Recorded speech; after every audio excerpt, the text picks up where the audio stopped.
Sauba misigi asumba langla langjin Manipur police na puthorakani haibigi sapsaba thajaba lai Sorojini. Haukibasai December kunga tareta wangoi AC ki manungsana laiba khaidem digi sanambam ningol khaidem ongbi saubana laikidaba si miyoebigi minungsigi wangbada hatkiba mihani nupi de satakhiba miyot minai mihat singi manungda khwaidigi tamthina otnaiduna hatpasi saubagi thagdoksina oi maram aduna saubagi mihat ki matana Manipur lairiba CSO singna tumina laisinbasi yaningdi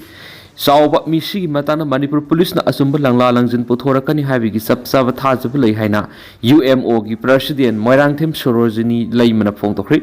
wafam asi lamphel de leiba UMO gi head office ta pangthokiba pawgi mifam amada phongdokladuna makhatana hai laikhidrabi sauba gi maphamda mapuroiba amasumwa ki manembokna otnaibasi sauba gi masanupa ahalna piklingai digi haurai UMO gi office ta matamamada saubu yamna thina solaga lakhiba lekhri makhong na satpa phawba ngamdabadagi poraga pusin khiba lekhri hospital satsi yadabadagi UMO gi office ta drip kaptuna lekhi adubo nongalamdaida na herakpadigi casualty ta pukhatuna namin humni layenglaga UMO gi office ta putharakhi office ta laireba pawpirak pasu lekhidi lakmandabadagi saubagi mapuroiba boinawgi manaw nupa da phone da phawnaraga kauduna thingthang ahumlak thokna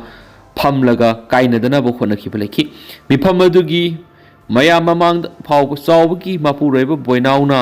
phuna badap tawkhibale masigi mathakta sawbagi manembok mana tawriba makhai yagadabani haiba tawningba tarau thengnagani haibigi ngaksaw thekpano pini handaki sawbagi miharasida manembok yaudi sawbagi mapuraiba boinaw yaudi haibi yaroi maramaduna sawbagi misigi matang laingangna asum wel phangana na bohanabiyo sawba misigi forensic report khuzumuzu tawbigano Manipur police ki makaidigi su sawba misigi matang asum wel puthorakani haibigi thajaba thamjari asumba langla langjin phanglaktaba tarabadi Manipur leiba UMO gi thaumisingna khongjang silakani masigi mathakta postmortem tawuda video coverage tawbiyo Just ama yahon biu na trabadi evidence mang kibi yabigi akiba lay hanis phongdokhi mana makata na phongdokhi bada saituan gi nganu konda pokhai kiba bom state asida PR sangthana ba center na ko budi sijna ba mani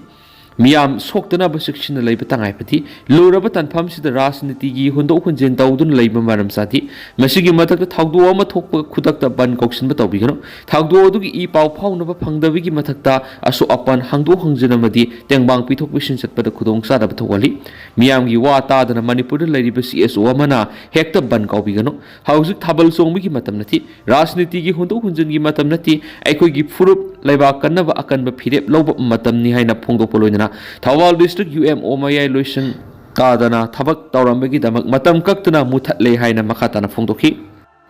Nepal gi kha thangba city da Muslim singi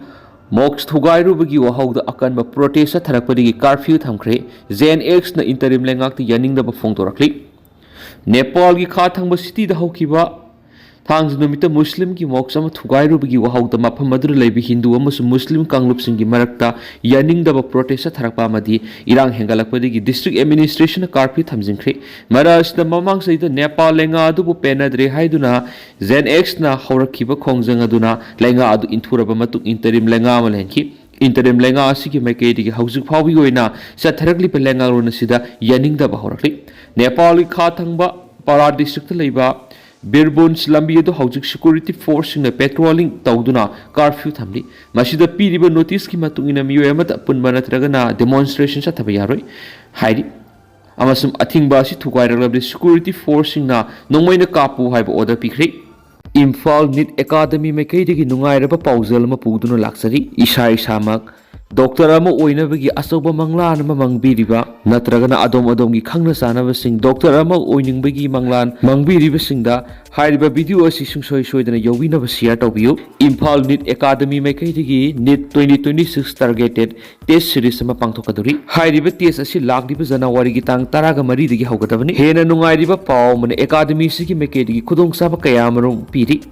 comprehensive test series detailed question analysis expert curated support and revision focus on upcoming NIT exam and feedback ni aikoi gi address ti ko kaital thanaujam lai kai ni akopa morol gi damak 9366473676 natragana 7085632557 da pau phobiro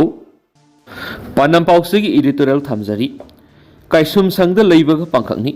Sayhum Surakadorba Manipur Iran State Asid Liminary Furu Kanglup Kayamuk Tangdu Laita Handaba Fibam Amadalinari, Iran Horakwadagi Sahi any Parapamatam Pabgi Manunda no my Kapa Madi Bomb Gimakol Taramadegi, how Kibasagi February Tagi Matamdi Kara Leprabasu, Iran Mapung Para Lakshin Dabana Maramoraga, National Highway Anida Mitaising and Ninkatam Satpayada Vadagi Hausu Kashum Sangamada, Mitaising the Masagi Maram Dam the Labaga Pankak Oidi Havada, Haiman Batokli Kali, Amabu Oiro. Manipur Ladiba Miyamaru in a Mitay Singamadi Koki Singasi Awaba Mayunari Habesimadi, Ikang the Kangari, Nakala Maromda, Nasigi, India, Lengan of Manipur, Iran, Lakshandana Bohona Bigi, Tawong, Asidi, Lambda Mashida Kunda, Minari Bapurup Anigi Marakta, Sapmana Miyang the Tawakpang Toktaba Man, Vigi Mami Tabana Maramorga, Isteresiki Yellow Frup Singna, Pena the Vigi Wapam Kayasu, Fondo Naduna, Sahi Ohum Paraka the Matamasi, Yamna Pena than a linary. Nakala Maromda, how Kibakumza English Niga Kungo Home the Game, Tadiki Masagi, Maram the Manunda,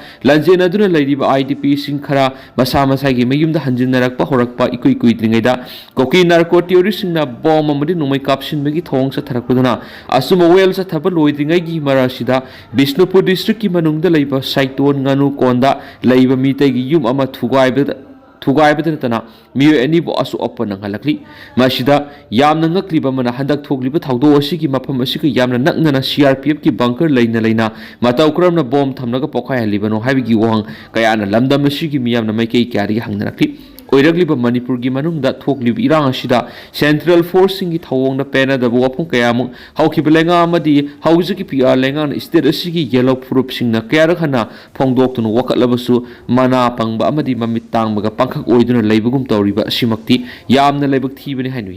Nakala Morom Siki PR Lengan of Manipur Iran Simapung Pana Lakshin Duna Mausagi Pium the Hanjilanaba, Honaba Mangam Isan San and Lady Habisisu. Istere Sigi Miyam Ikang the Kangari, a Sigum Lava Lambda Masiki Iran should have come Tina Wana Kangdun Lady IDP Sing a Suba Hoki Basai, English Sing and Niga Kungamangagi, December Tap, Haugi Manunga Tanka Humlakta, Masamasagi Mim the Hanjin Hanabo Honagani Haina, Manipuri Houses, Pali, Pia Langana Laktokrabasu, Mapung Pan IDP Sing Mayum the Hanjin the Badigi, Koshau Naraba IDP Sing a Koko Migapuna Manipuri Governor Unabiki Pau Stanarakli, Adubutum the Bami Hagdopa Lubiki Mong the Labagum Lava, Nashigi India. Leingakta Manipur yellow missing asumba wakat asi masing kangdana Hana Tan wakat chirol pishin bagaloina Hanba laitana Lambda Masik yellow missing the Democratic Web Miami Akan Makongjang Sangsinduna Takshin Asumba Kongtang Oigani Kali Ngashi Kangsup Singda Damakar Karam by Pay Habazaga Sida Sing Rom the ZUF ka ZUF ki Timamana Poppy Yan but Sangubada Koki Kulai Pai Sing Havana Akan Mamon Kut Tona Krihari Sing the Poppy Yan but Asabu Togdang Loduna Lakiba Kamsong Lusingwa ZUF ki Lan Missing da Koki Kulai Pai Sing the Sorang Segi Punta Community Purum Taba Matamdagi Akan Mamonda Kut Tona Kibin Hari Haibazaga si Kang Popi District Manung sa Mapam Amada Tokibani, Makataba update me ampunang ay minasi.